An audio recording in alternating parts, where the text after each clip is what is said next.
राज़िक़ मख़लूक़ सॼीअ जो ॿियो को नाहे।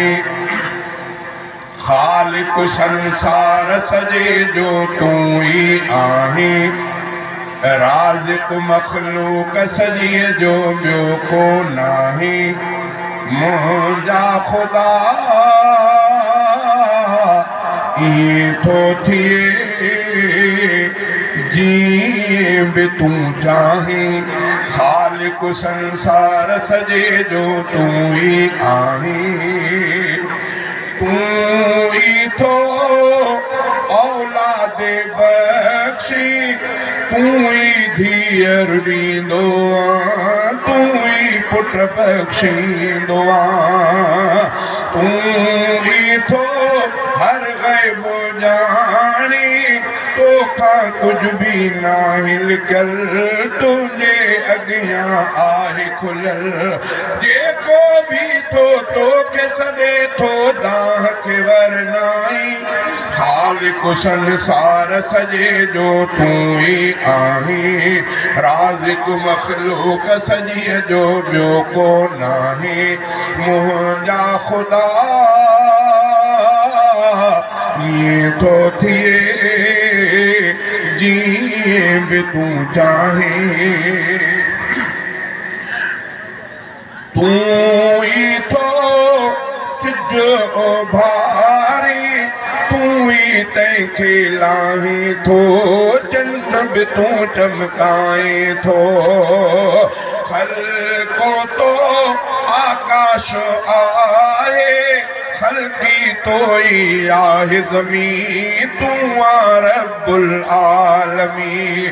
तो जहिड़ी ॿियो कंहिंखे न आहे ताक़त मुंहिंजा साईं।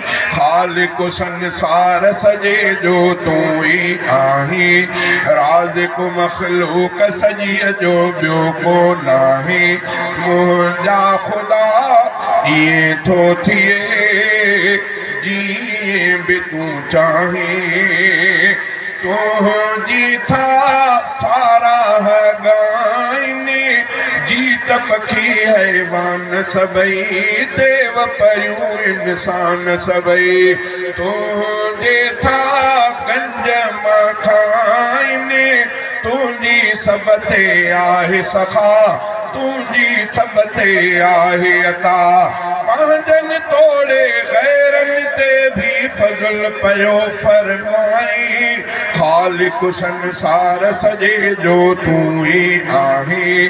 राज़िक़ मख़लूक़ सॼीअ जो ॿियो को नाहे।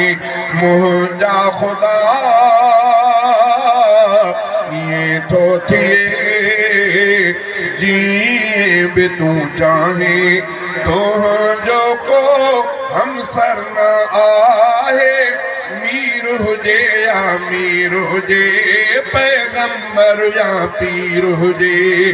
पंहिंजो तूं मट पाण आहीं, पीर बि तो ई ख़ल्क़िया ऐं पैगंबर बि तो ख़ल्क़िया। सारा रफ़ीक़ सघे थो तोखे ऐं साईं। ख़ालिक़ संसार सॼे जो तूं ई आहीं।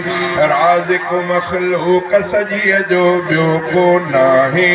मुंहिंजा ख़ुदा ईअं थो थिए जीअं बि तूं चाहीं।